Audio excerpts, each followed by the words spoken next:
Daniel capítulo 7 até o verso de número 14. Mas antes disso, eu gostaria de chamar a atenção de você para um fato. A gente fala muito sobre o fim do mundo. Isso é um assunto marcante e popular. As pessoas muitas vezes falam do apocalipse. E Hollywood ganha muito dinheiro com seus filmes apocalípticos. Por exemplo, o filme 2012. Por exemplo, o filme Planetas dos Macacos. E vários outros filmes. Apocalipse zumbi. E a humanidade, ela tem esse senso de um apocalipse, de um fim do mundo. E eles pensam isso e eles falam disso. O mundo será dominado por macacos, o mundo será dominado por alienígenas. O mundo será destruído por catástrofes naturais. O mundo será destruído por guerras. De fato, tudo isso faz parte da compreensão humana, da sua autodestruição. O ser humano sabe da sua maldade, por mais que muitas vezes ele negue isso para si mesmo, ele sabe do nível de maldade que há no seu coração, e tudo isso se baseia na capacidade que o homem tem de se autodestruir. E por isso as pessoas falam de apocalipse. Mas além dessas visões, existem os profetas do caos, que colocam medo nas pessoas, diante das guerras. Então, quando tem uma guerra, as pessoas dizem, é o fim do mundo, tudo vai se acabar agora. Quando há uma catástrofe natural, como está havendo agora no Rio Grande do Sul, as pessoas dizem, é o fim do mundo, tudo vai se acabar agora. Quando há uma pandemia, todo mundo diz, é o fim do mundo e tudo vai se acabar agora. E pessoas começam a marcar datas para o fim do mundo, e pessoas começam a alegar que aquele momento é o fim do mundo. No entanto, essa perspectiva, ela está erroneamente, ela está distante das Escrituras. Essas perspectivas são apenas teorias da conspiração, uma visão amedrontadora, e que também desencoraja os crentes a conhecerem de fato o que é o Apocalipse. Desencoraja os crentes a conhecer de fato qual é a mensagem apocalíptica. Perceba, essas mensagens dos profetas do caos, de teorias da conspiração, faz com que as pessoas não vejam a verdade bíblica sobre o Apocalipse e gera medo no coração das pessoas. Então, quando se fala em Apocalipse, muitas pessoas, e muitos cristãos, em sua grande maioria, têm medo disso e não têm uma convicção, uma certeza dessa mensagem que nos foi revelada. Porque isso está nas Escrituras. E isso é para a edificação da igreja de Cristo. Isso é para a nossa edificação. E isso acaba desencorajando muitos crentes a ter o conhecimento correto e vibrante do que é o Apocalipse. Contudo, a mensagem apocalíptica, ela não é a mensagem de Hollywood. A mensagem apocalíptica, ela não é a mensagem dos profetas do caos, que usam da palavra de Deus de uma maneira incorreta para trazer medo às pessoas. Mas a mensagem apocalíptica é uma mensagem de um reino no qual devemos ter esperança. A mensagem apocalíptica é uma mensagem de esperança. E devemos ter isso como base em nossos corações. Irmãos, o tema que nós vamos tratar isso hoje, nessa noite, é justamente esse. A esperança do reino. A esperança do reino. Olhe comigo para Daniel capítulo 7, do verso 1 ao verso de número 14, que diz assim. No primeiro ano de Belsazar, o rei da Babilônia, teve Daniel um sonho e visões ante seus olhos, quando estava ao leito. Escreveu logo o sonho e relatou a suma de todas as coisas. Falou Daniel e disse, eu estava olhando durante a minha visão de noite, e eis que os 4 ventos do céu agitavam o mar grande. 4 animais grandes, diferentes uns dos outros, subiram do mar. O primeiro era como um leão, e tinha asas de águia. Enquanto eu olhava, foram-lhe arrancadas as asas. Foi levantado da terra e posto em 2 pés, como um homem. E lhe foi dada mente de homem. Continuei olhando, e eis aqui o segundo animal, semelhante a um urso, o qual se levantou sobre um dos seus lados, na boca, entre os dentes, trazia 3 costelas, e lhe diziam: levanta-te, devora muita carne. Depois disso, continuei olhando, e eis aqui outro, semelhante a um leopardo, e tinha nas costas 4 asas de ave. Tinha também este animal 4 cabeças, e lhe foi dado domínio. Depois disso, eu continuava olhando nas visões da noite, e eis aqui o 4º animal, terrível, espantoso e sobremodo forte, o qual tinha grandes dentes de ferro. Ele devorava e fazia em pedaços, e pisava aos pés o que sobejava. Era diferente de todos os animais que apareceram antes dele, e tinha 10 chifres. Estando eu a observar os chifres, eis que entre eles subiu outro pequeno, diante do qual 3 dos primeiros chifres foram arrancados.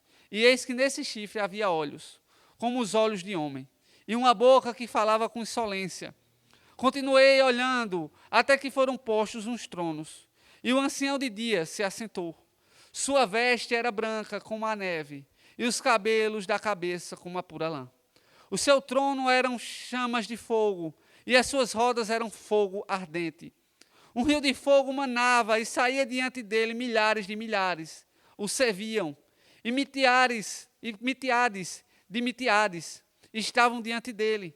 Assentou-se o tribunal e se abriam os livros.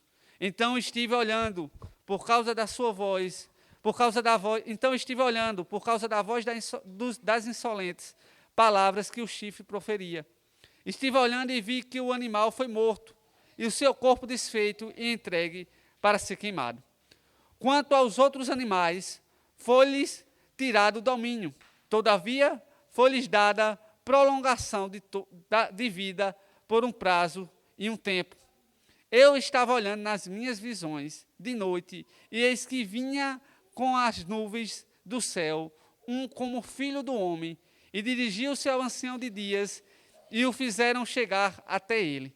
Foi-lhe dado domínio e glória e o reino, para que os povos, nações e homens de todas as línguas o servissem. O seu domínio é domínio eterno, que não passará. O seu reino jamais será destruído. Com sua cabeça, vamos orar nesse momento.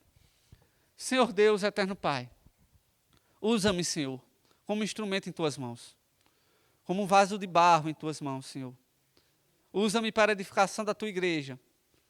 Firma, Pai, a Tua palavra no coração dos Teus servos, e que eles possam ser edificados pela Tua palavra. Fala conosco nessa noite, Senhor, por meio da Tua palavra. É no nome de Cristo que Te pedimos. Amém e amém. Irmãos, até o capítulo 6, Daniel está escrevendo em uma perspectiva narrativa. Então isso se dá algo importante, ele está narrando acontecimentos.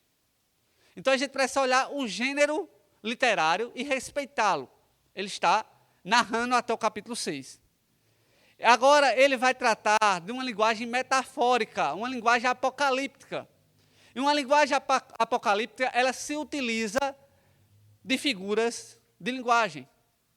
Ela se utiliza de metáforas. É tanto que muitos desses animais que foram descritos aqui, fica até confuso da gente imaginar um animal desse literalmente. Então isso vai ser um dos pré-requisitos antes de adentrarmos no texto, é entender isso. Até o capítulo 6, Daniel está escrevendo em uma narrativa. Agora ele está escrevendo em um gênero apocalíptico, ou seja, um gênero metafórico, que é típico de uma linguagem apocalíptica. A direção do livro agora também mudou. Antes, Daniel profetizava para reis. Antes, Daniel estava profetizando para ímpios, para povos estrangeiros, para reis estrangeiros. Mas agora, Daniel está profetizando para a igreja. Daniel agora está profetizando para os crentes. Daniel agora está falando para o povo de Deus. E agora ele está trazendo à igreja uma direção apocalíptica, e muito distinto do que o mundo diz, e muito distinto do medo que o mundo diz. Daniel escreve isso aqui com um sentido, e o mesmo sentido pelo qual João escreve Apocalipse, um sentido de encorajamento, de esperança e de alegria. O texto apocalíptico é um texto com uma mensagem de encorajamento, esperança e alegria. E a partir disso nós vamos destacar os pontos desse texto. Mas antes disso também, eu gostaria de trazer outros dois pressupostos para essa leitura. O primeiro, o gênero. Precisamos respeitar o gênero.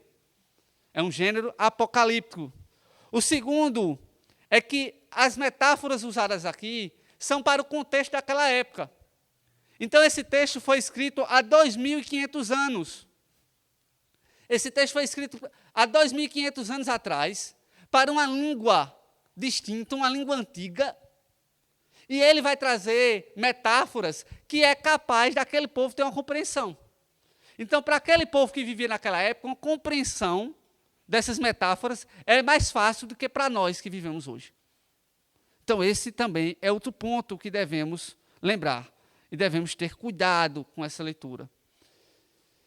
O outro ponto é que o propósito do livro não muda. Apesar do gênero mudar, o propósito pelo qual Daniel está escrevendo aqui não muda. O propósito é encorajar, estimular o povo de Deus diante das adversidades. Daniel profetiza para os reis, mostrando que Deus é Senhor sobre eles e encorajando o povo a perseverar no Senhor. Estimulando o povo a viver de acordo com a vontade de Deus e confiando em Deus. E aqui também o propósito de Daniel, do capítulo 7 em diante até o capítulo 12, é justamente esse, encorajar o povo de Deus. Então, quando a gente traz uma visão desse texto, com uma visão meramente especulativa, quando a gente cria, a partir desse texto metafórico, visões de teorias da conspiração, a gente foge do verdadeiro sentido do autor escreveu. Então, o autor ele traz um sentido, o autor ele traz aqui um argumento, uma base do texto, uma ideia central do texto, e a ideia central do texto é encorajar a igreja a perseverar. Então, quando a gente lê esse texto, a gente não pode ter uma perspectiva de leitura assim, se perguntando, o que será que vai acontecer? Muitas vezes as pessoas perguntam, olha, lê esse texto e vai dizer, o que será que vai acontecer? Como será? E começam a criar teorias da conspiração. Contudo, diante desse texto e o objetivo do autor, a gente precisa ler esse texto com a seguinte pergunta. Como saber que diante do que vai acontecer, como saber do que vamos enfrentar, como iremos enfrentar isso? Como iremos passar pelas adversidades? Essa deve ser a pergunta. A pergunta não deve ser o que é que vai acontecer. A pergunta deve ser quem é que vai nos ajudar a passar sobre essas coisas. Essa deve ser a pergunta para fazermos a leitura desse texto. Dito isso, irmãos, eu gostaria de adentrar no primeiro ponto. Lembre-se dessas três verdades para uma melhor compreensão do texto. Primeiro ponto, o reino opositor. Leia comigo do verso 1 ao verso número 3. No primeiro ano de Belsazar, rei da Babilônia, teve Daniel um sonho e visões. Ante seus olhos, quando estava no leito, escreveu logo o sonho e relatou a suma de todas as coisas. Falou Daniel e disse, eu estava olhando durante a minha visão da noite, e eis que os 4 ventos do céu agitavam um mar grande. 4 animais grandes, diferentes uns dos outros, subiam do mar. O reino opositor. Daniel, quando ele escreve esse texto, até o verso 6, ali narra toda a história de Daniel. Daniel vai morrer no governo do rei Ciro. Mas a partir daqui, diante desses meio termos, diante desses anos de vida, Daniel tem visões. E aqui diz que no primeiro ano de Belsazar, Daniel tem uma visão. E essa visão, ela tem uma direção. Não é uma visão para edificação apenas de Daniel. Não é uma visão para Daniel comunicar ao rei. Mas é uma visão para Daniel expor para a igreja, para o povo de Deus. Daniel, assim que viu, ele escreveu logo o que viu. e relatou minuciosamente todas as coisas. A ideia é que a visão tinha um propósito de ser direcionada para a igreja, para o povo de Deus. Daniel entendeu que essa visão tinha um remetente, que não era algo privado seu, mas era algo para um povo eleito, para um povo salvo, para o povo comprado por Deus. Ele não escreveu apenas para relatar a sua experiência. Também é preciso a gente destacar isso. Ele não escreveu apenas para dizer, eu tive uma visão. Mas ele sabia que isso era uma mensagem profética para a edificação da igreja. E ele começa com um alerta. Temos um reino opositor. Daniel, no primeiro verso, ele já destaca isso. Ele está escrevendo para o povo. Ele relatou a suma de todas as coisas. Mas agora ele já começa a relatar que nós temos um reino opositor. Analise comigo o verso 2. Falou Daniel e disse, eu estava olhando durante a minha visão da noite, e eis que os 4 ventos do céu agitavam o grande mar. Nós vemos aqui a primeira metáfora, a primeira figura de linguagem usada diante desse texto apocalíptico. O mar. Os 4 ventos e o mar. Ele estava olhando durante a minha visão da noite, e eis que os 4 ventos dos céus agitavam o grande mar. Eu gostaria de destacar primeiramente qual é o sentido de mar aqui. O mar significa o mundo. O mar significa a iniquidade. No mundo antigo, o mar significava justamente isso. O local de onde saíam as feras, o local que era temido, o local de onde saía o Leviatã. Era essa a ideia do mar. O mar significa o mundo. Os ventos, os 4 ventos, significam as mudanças que ocorrem nele, através do qual impérios se levantam e caem, semelhante às ondas do mar. Naquela época, o mar era símbolo de caos e da rebelião contra Deus. Então, o mar tinha esse significado de rebelião contra Deus. O mundo, o reino opositor, é simbolizado pelo mar. Os 4 ventos que agitavam as águas. Agitavam as águas e essas ondas vinham. Esses reinos vinham. E esses reinos lutavam contra Deus. A ideia é justamente essa. Esses reinos vinham e lutavam contra Deus. As ondas geradas no mar. O verso 3 diz, 4 animais grandes, diferentes uns dos outros, subiam do mar. A ideia aqui, irmãos, é justamente os governos desse mundo. As feras que saíam do mar, como eu citei, o exemplo do Leviatã. Então a ideia aqui é que do mar da iniquidade, do mar do pecado, do mar do mundo, surgem feras. Feras que lutam contra Deus. E a representatividade desses animais são governos desse mundo que surgem do mar, que surgem da iniquidade. Representados dessa maneira porque são todos opressores. São todos reinos que agem de maneira contraditória à perfeita vontade de Deus. E é justamente esse ponto que ele lança. Irmãos, é muito importante isso, eu gostaria de destacar algo. A nossa esperança não deve estar em reinos desse mundo. A nossa esperança não deve estar em filosofias. A nossa esperança não deve estar em ideologias. A nossa esperança deve estar na palavra de Deus. Muitas pessoas depositam a sua esperança no conservadorismo. Outras pessoas depositam sua esperança no socialismo. Outras pessoas depositam sua esperança no progressismo, no capitalismo. Mas a nossa esperança não deve estar nesses sistemas sociais. A nossa esperança não deve estar em meios sociológicos, mas a nossa esperança deve estar no Senhor, que é Senhor sobre todas as coisas. Porque todos esses governos são opressores. Todos eles. Alguns mais, outros menos. Alguns com um nível de iniquidade maior, outros menos. Mas todos agem com opressão. Então, o reino opositor é esse mundo. E o sistema maligno que o lidera. E o sistema maligno que o leva.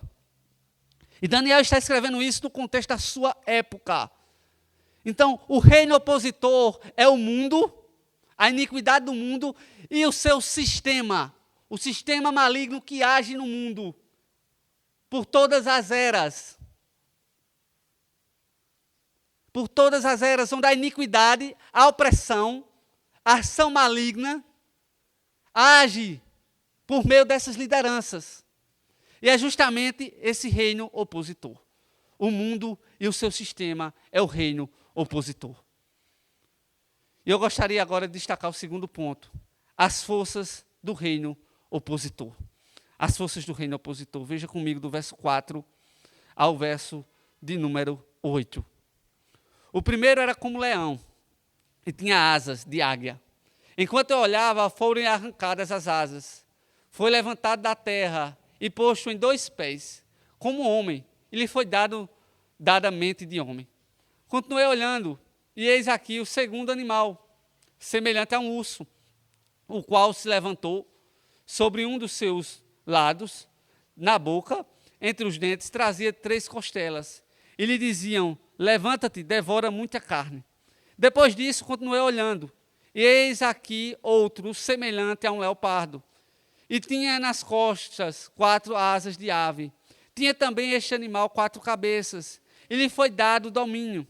Depois disso, continuava olhando nas visões da noite, e eis aqui o 4º animal, terrível, espantoso e sobremodo forte, o qual tinha grandes dentes de ferro. Ele devorava e fazia em pedaços, e pisava aos pés o que subejava. Era diferente de todos os animais que apareceram antes dele, e tinha 10 chifres. Estando eu a observar os chifres, eis que entre eles subiu outro pequeno, diante do qual 3 dos primeiros chifres foram arrancados. E eis que neste chifre havia olhos como os olhos de homem, e uma boca que falava com insolência. Irmãos, Daniel aqui ele está descrevendo também aquilo que ele revelou a Nabucodonosor. No capítulo 2, quando Nabucodonosor vê aquela estátua daqueles reinos e a pedra que quebra aqueles reinos. E aqui Daniel ele está vendo uma visão e alertando a igreja sobre esses reinos. Ele está falando que essa é a força do reino opositor. E ele começa falando sobre a Babilônia, um império que já passou. O símbolo da Babilônia era um leão com asas, historicamente. E esse leão, ele simboliza justamente Nabucodonosor. O primeiro era como leão e tinha asas de águia. Enquanto eu olhava, foram arrancadas as asas. Lembre-se, Nabucodonosor, ele foi comer capim com os animais. Foram arrancadas as asas. Foi levantado da terra, posto em 2 pés, como um homem. E lhe foi dada mente de homem. A sanidade de Nabucodonosor tinha ido embora, mas Deus restaurou. E agora ele estava como um homem. A ideia aqui era que ele estava mais humilde diante do poder do seu grande império. O maior império de sua época, agora ele estava mais humilde. A ideia era justamente essa. Primeiro sendo o leão, Nabucodonosor. Continuei olhando, e eis aqui a segundo animal, semelhante a um urso, o qual se levantou sobre um dos seus lados. Na boca, entre os dentes, trazia 3 costelas. E lhe diziam: levanta-te, devora muita carne. A ideia aqui, irmãos, é do Império Persa, que com a queda do Império Babilônico, ele estava conquistando vários impérios. Ele conquistou a Lídia no ano de 546, ele conquistou a Babilônia em 539, e ele conquistou o Egito em 525. O lado leste de todo o mundo da época foi conquistado por ele, pelo Império Medo-Persa, que representa esse urso. Continuei olhando, e eis aqui o segundo animal, semelhante a um urso, o qual se levantou sobre um dos lados, ou seja, pelo lado leste do mundo da época, do que era conhecido como o mundo da época.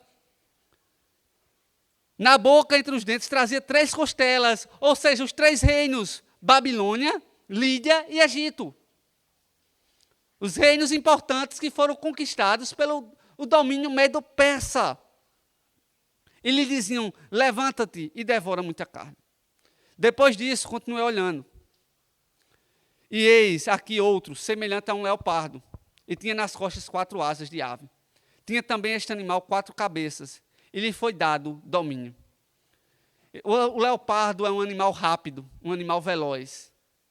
E parece tratar justamente, irmãos, daquilo que a história nos mostra sobre o reino de Alexandre o Grande, que em 3 anos conquistou todo o mundo conhecido na época, mas que morreu jovem aos 33 anos de idade. E seu império foi dividido em 4 grandes partes, para 4 generais, sendo a região da Trácia, da Macedônia, da Síria e do Egito.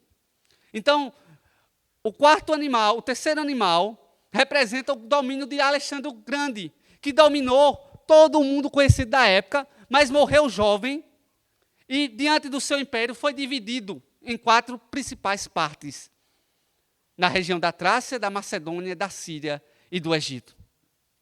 Depois disso, eu continuava olhando nas visões da noite, e eis que o 4º animal terrível, espantoso e sobremodo forte, o qual tinha grandes dentes de ferro, ele devorava e fazia em pedaços, e pisava aos pés o que subejava. Era diferente de todos os animais que apareceram antes dele, e tinha 10 chifres. Estando eu a observar os chifres, eis que entre eles subiu outro pequeno, diante do qual 3 dos primeiros chifres foram arrancados. E eis que neste chifre havia olhos, como os olhos de homem, e uma boca que falava com insolência. Este último, ele é diferente de todos os outros. A imagem dele é muito mais terrível do que todos os outros. E a ideia aqui é do Império Romano. Mas precisamente esse pequeno chifre que nós vemos no verso de número 8, simboliza o reino de Antíoco Epifano, que ele venceu 3 reis, eram 10 chifres, mas 3 foram retirados e entrou um chifre pequeno, representando Antíoco Epifânio, que ele vencendo 3 reis, ele tinha um domínio e ele perseguia arduamente a igreja do Antigo Testamento, ele perseguia arduamente os judeus. A história conta que esse homem ele matou um porco no templo. Para os judeus, um porco era um animal impuro. Aquele homem profana o templo do Senhor. Ele mata um porco no templo do Senhor, no local do sacrifício. Esse homem insolava os judeus, maltratava os judeus. E diante do governo desse homem, gerou uma revolta no povo judeu, que é tida na história como uma revolta dos macabeus. A revolta dos macabeus. Irmãos, o fato desse texto, essa revelação que Daniel vem trazendo até aqui, não é dar detalhes de um relógio futuro, mas trazer princípios básicos. Esse povo estava no exílio. E Deus diz a Daniel, por meio dessa visão, não ponha sua expectativa nos reinos da terra, pois as coisas só pioram. O exílio será ainda maior. Perceba, Daniel está escrevendo uma mensagem de esperança, de encorajamento. Deus revela um encorajamento ao povo. Mas para nós, em um primeiro instante, isso parece um desencorajamento. Porque eles estão no exílio e Deus está dizendo, vocês ainda sofrerão mais exílio. Vocês ainda sofrerão ainda mais em governos opressores. Vocês ainda sofrerão ainda mais pelo domínio de outros povos.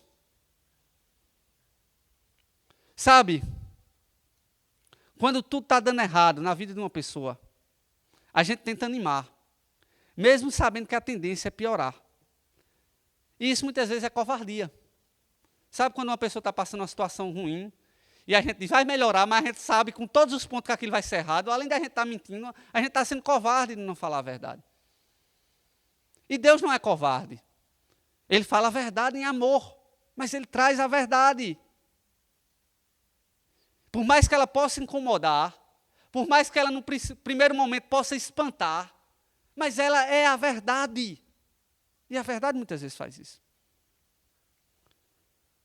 Sabe, irmãos, muitas vezes no ano novo, quando a gente está virando o ano, a gente tem a esperança que tudo vai melhorar no próximo ano.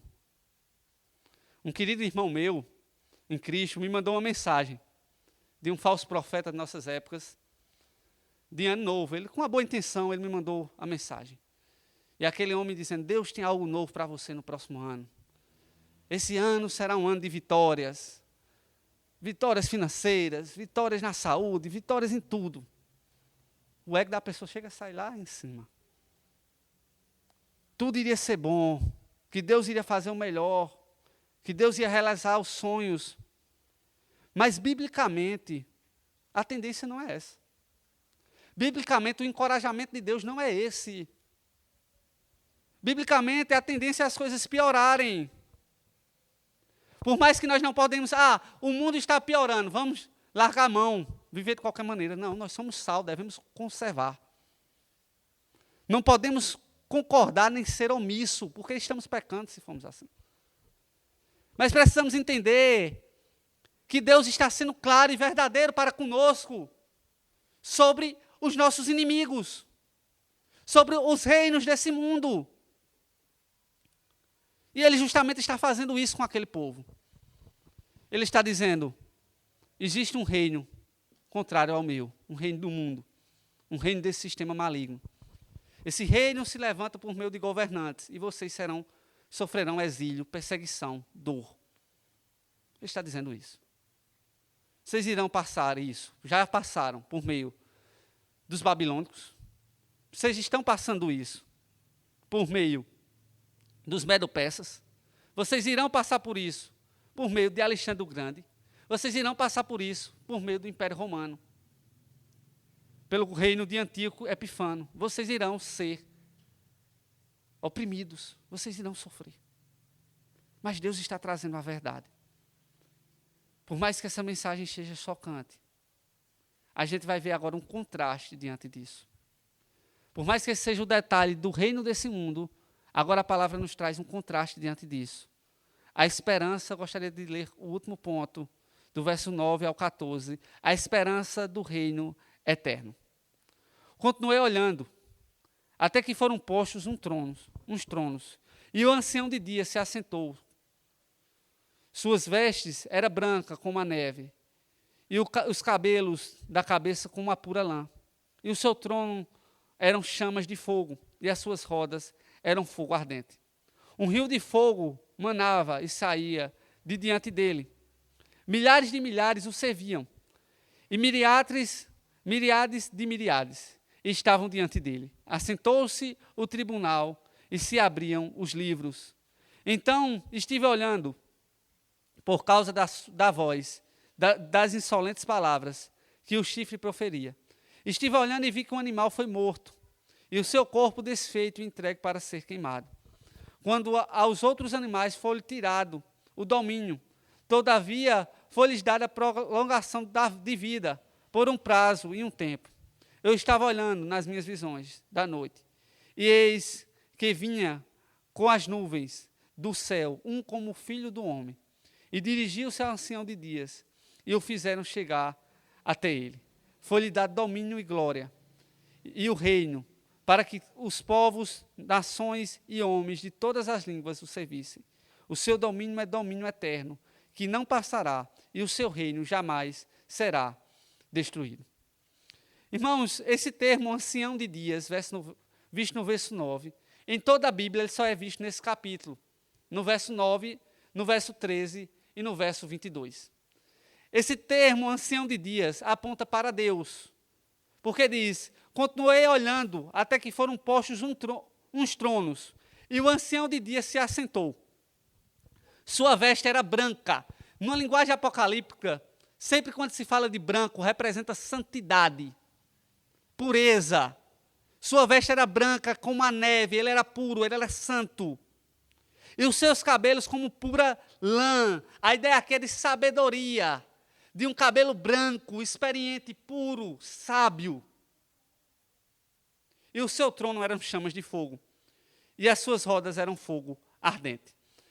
Daniel agora está fazendo um contraste daqueles reinos opositores, levantados pelo mundo e pelo sistema maligno, com um reino poderoso, um reino de um rei santo, sendo o próprio Deus, o Pai.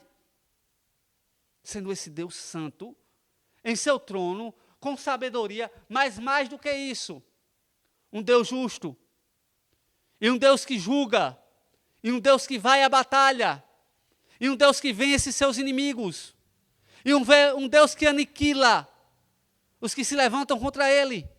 É justamente essa visão que Daniel tem aqui, onde ele diz que ele estava sentado no seu trono, e o seu trono eram chamas de fogo. E numa linguagem apocalíptica, fogo significa condenação. Eu tenho muito medo, hoje no meu evangelho, que as pessoas falam muito de fogo. Mas fogo na Bíblia é condenação. Condenação imediata ou condenação eterna. Então eu não quero que caia fogo do céu. Porque fogo é condenação. E é justamente isso aqui. O seu trono eram chamas de fogo. Ele veio como reto juiz, condenar, trazer justiça. E as suas rodas eram como fogo ardente. A ideia é que aquele rei estava sentado no seu trono, e o seu trono era uma carruagem. E ele estava indo para a guerra. Aquele grande rei santo estava indo para a guerra. Um rio de fogo manava e saía de diante dele. Milhares de milhares o serviam. E milhares de milhares estavam diante dele. Assentou-se o tribunal e se abriam os livros. A ideia aqui é que esse rei, ele estava indo para uma guerra, julgar os seus inimigos. E ele não estava indo sozinho, mas ele estava indo com a sua milícia celestial. Com milhares de milhares, com seus anjos, com seus servos, com o seu domínio, com o seu poder. Um Deus que tem poder sobre todas as coisas. Estava indo à guerra. Ele estava sentado no seu tribunal e abriram os livros do julgamento. Então estive olhando por causa da voz das insolentes palavras que o chifre proferia. Estive olhando e vi que o animal foi morto e o seu corpo desfeito e entregue para ser queimado. Quanto aos outros animais, foi-lhe tirado o domínio, todavia foi-lhes dada prolongação de vida, por um prazo e um tempo. Eu estava olhando nas minhas visões da noite, e eis que vinha como as nuvens do céu, um como filho do homem, e dirigiu-se ao ancião de dias, e o fizeram chegar até ele. Irmãos, esses reinos não prevaleceram diante do grande reino de Deus. Diante do grande reino que tem domínio eterno. Todos eles foram destruídos. Todos eles passaram. A Babilônia passou. O Império Medo-Persa passou. O Império de Alexandre o Grande passou. O Império Romano passou. Todos eles passaram. E é justamente esse contraste que Daniel está trazendo aqui. Vocês vão passar por opressões. Vocês vão passar por governos que vão oprimir vocês, que vão perseguir vocês. Mas vocês devem se manter firmes, porque Deus irá julgar todos esses reinos e todos eles passarão. Deus irá trazer seu juízo sobre todos esses reinos e todos eles passarão. Todos eles. A gente muitas vezes se revolta quando nós olhamos para as injustiças do mundo político, do sistema. A gente se revolta quando nós olhamos pessoas que roubaram dinheiro público, livres nas ruas. Pessoas que agem contra o povo, livres e dominando todas as coisas. Mas, meus irmãos, um dia o juízo de Deus virá. Ele virá com sua carruagem de fogo e todos esses reinos passarão. Nenhum governo é eterno, a não ser o governo dele mesmo. A não ser o governo do nosso Deus, do nosso Senhor. Com o seu exército de milhares, ele abate, ele destrói esses reinos, ele abate esse animal que proferia palavras, insultando a ele e ao seu povo. Mas mais do que isso, ele dá o domínio desse reino. Quem conquista esse reino, o domínio desse reino é dado por meio da cruz. Cristo vence. E as pessoas muitas vezes têm uma visão de Cristo como sendo aquele preso no madeiro. O Cristo humilhado, e de fato ele foi humilhado para que a justiça de Deus fosse imputada nele. A justiça que sobreviveria sobre mim e sobre você, ele foi humilhado. Mas agora ele está no estado de exaltação. E ele virá como reto juiz. e todos se curvarão diante dele. O verso 13 diz: eu estava olhando nas minhas visões da noite, e eis que vinha com as nuvens do céu, um como filho do homem. A ideia de nuvem é uma ideia de algo que vem de Deus. Eu fico imaginando a mente de Daniel diante disso. É tanto que nós vamos ver semana que vem, no verso 15, ele fica alarmado diante dessa visão. Porque ele vê uma nuvem que representa os céus, representa Deus, mas ele vê um homem, um como filho do homem. E dirigiu-se ao ancião de dias, e o fizeram chegar até ele. Foi-lhe dado domínio e glória e o reino para que os povos, nações e homens de todas as línguas o servissem. E o seu domínio é domínio eterno, que não passará, e o seu reino jamais será destruído. A ideia aqui é que Cristo, foi dado a Cristo esse reino, um reino eterno que jamais será destruído. Meus irmãos, nós iremos enfrentar governos opressores. Nós iremos enfrentar reinos opressores que perseguirão a igreja. Contudo, devemos lembrar que esse reino já foi conquistado pelo Filho do Homem. Um reino eterno já foi conquistado por Cristo Jesus. E no momento certo ele virá com sua justiça. E punirá todos aqueles que perseguem a sua noiva. Punirá todos aqueles que agem contra a sua noiva, que agem contra a verdadeira igreja de Cristo. Punirá todos aqueles que agem contra o seu povo. Esse é o Deus das Escrituras. Eu gostaria de trazer 3 breves aplicações. A primeira aplicação, irmãos, é que as coisas nesse mundo não vão melhorar até que Cristo volte para buscar a sua noiva. E essa deve ser a nossa esperança. A nossa esperança não deve ser a melhora nesse mundo, mas a nossa esperança deve ser a vinda de Cristo. No último século, nós já vimos várias manifestações de animais, de bestas, como essas que saíram das águas. Por exemplo, Hitler, Lenin, Stalin, Kim Jong-un. As superpotências de nossa época são representadas também por animais. Animais predatórios. O urso, que representa a Rússia. O dragão, que representa a China. A águia, que representa os Estados Unidos da América. Os animais podem mudar. Mas a sua violência, a sua ganância, continuam refletindo em todos eles. A ganância e a ação maligna do grande dragão de Apocalipse 3, a ação do diabo está agindo em todos eles. Por isso, nossa esperança não deve estar em governos terrenos, mas a nossa esperança deve estar no reino de Cristo. A igreja não é um partido político. A igreja não é uma luta ideológica. A igreja é aquela que proclama um reino que foi inaugurado e que um dia virá. Porque por mais que existam ideologias que tenham um pouco a semelhante com as Escrituras, elas não são perfeitas. Elas não podem trazer transformação. Porque somente o Evangelho pode transformar. Porque tão somente a palavra de Deus pode transformar. Muitas pessoas acham, eu sou conservador. Conservadorismo não traz salvação.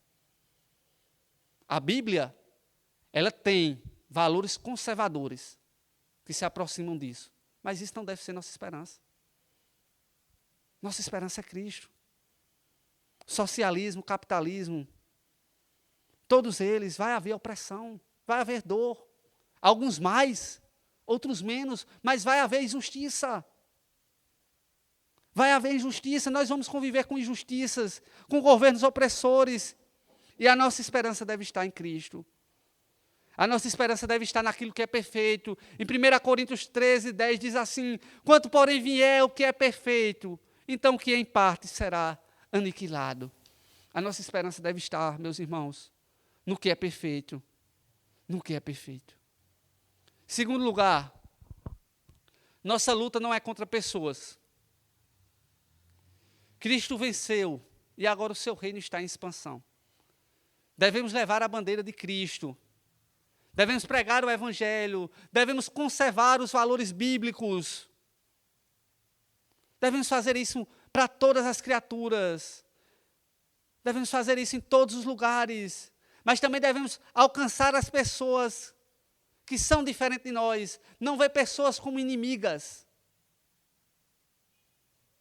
mas ver a iniquidade delas como nosso inimigo. Jonas era extremamente patriota. E Deus colocou ele para pregar em Nínive. A igreja, ela deve estar preparada para anunciar e expandir esse reino para as pessoas diferentes. Fazendo isso em amor. Um amor que o comunismo não pode dar. Um amor que o homossexualismo não pode dar. O amor que o conservadorismo não pode dar. Que somente Cristo pode dar. Muitas vezes as pessoas dizem, eu não gosto de um homossexual. E se Deus quiser que você vá pregar para um homossexual? Ou Deus não tem poder para transformar a vida de um homossexual? Muitas vezes as pessoas dizem, eu não gosto de pessoas que pensam diferente, que são comunistas, que pensam de uma maneira diferente.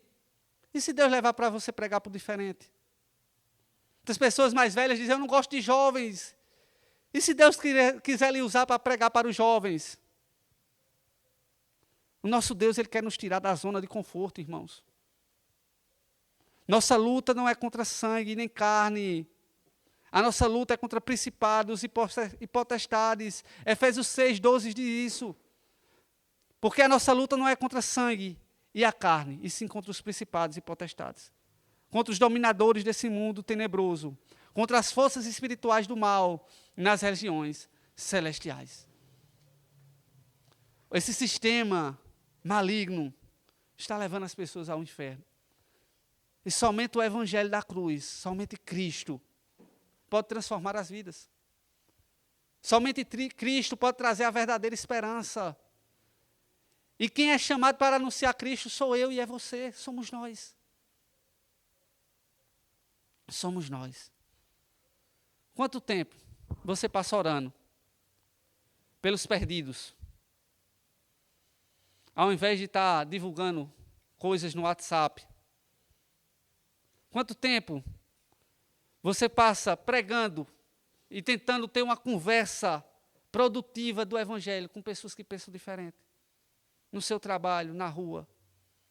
Com pessoas que talvez você nem goste.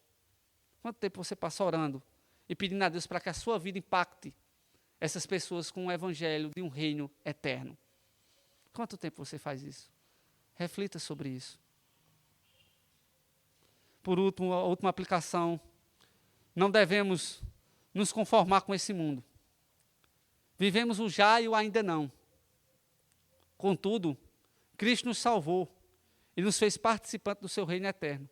E Ele nos dá ousadia para pregar a sua palavra. Não devemos ser passivos, omissos a esse mundo. O povo judeu, mesmo diante dos exílios, esse povo mantinha a sua identidade. Daniel, por mais que ele não fosse contra a cultura babilônica, que ele não se isolasse da cultura babilônica, ele tinha as suas raízes. Ele tinha a sua raiz. E nós, da mesma forma, estamos em um exílio. Precisamos ter as raízes no Evangelho. Precisamos ter a identidade do Evangelho. Se todo governo é assim, então a gente não precisa pregar não, o mundo já vai se acabar mesmo. Então a gente não precisa influenciar não, a sociedade não, que o mundo já vai se acabar mesmo. Isso não é o que Deus requer do seu povo. O que Deus requer do seu povo é que o seu povo seja voz profética. O que Deus requer do seu povo é que o seu povo pregue o Evangelho. Viva o Evangelho. Influencie, seja perseguido por amor ao Evangelho. É isso que Deus diz em sua palavra. Por fim, irmãos, a mensagem apocalíptica não é uma mensagem de pavor, de medo, mas uma mensagem de justiça, amor e redenção. Deus enviou seu Filho para nos justificar, expressando seu amor. E isso nos regenerou. E um dia Ele nos levará para o seu reino eterno. Podemos até ser perseguidos por governos, por pessoas, mas em Cristo já vencemos o maligno. Estamos seguros e nós temos uma vida eterna. Mesmo que venhamos a morrer, ainda viveremos, porque o Senhor nos salvou, porque o Senhor nos fez parte do seu reino eterno. E essa deve ser a nossa esperança. Essa deve ser a esperança do nosso coração. Jesus disse que aquele que crer nele, ainda que morra, viverá. Por isso não temos o que temer. Mesmo diante do exílio, da época em que vivemos, mesmo diante de um exílio pós-moderno, de uma cultura avessa ao cristianismo, de uma cultura do relativismo, uma cultura terrivelmente materialista, nós não temos o que temer. Nós não temos o que temer, porque Cristo já venceu. Ele ressuscitou ao terceiro dia. E Ele nos fez seu povo, parte do seu reino. Por isso, vamos avançar. Por isso, vamos perseverar. Por isso, vamos ser sal nesse mundo. Por isso, vamos ser luz nesse mundo. Que Deus vos abençoe.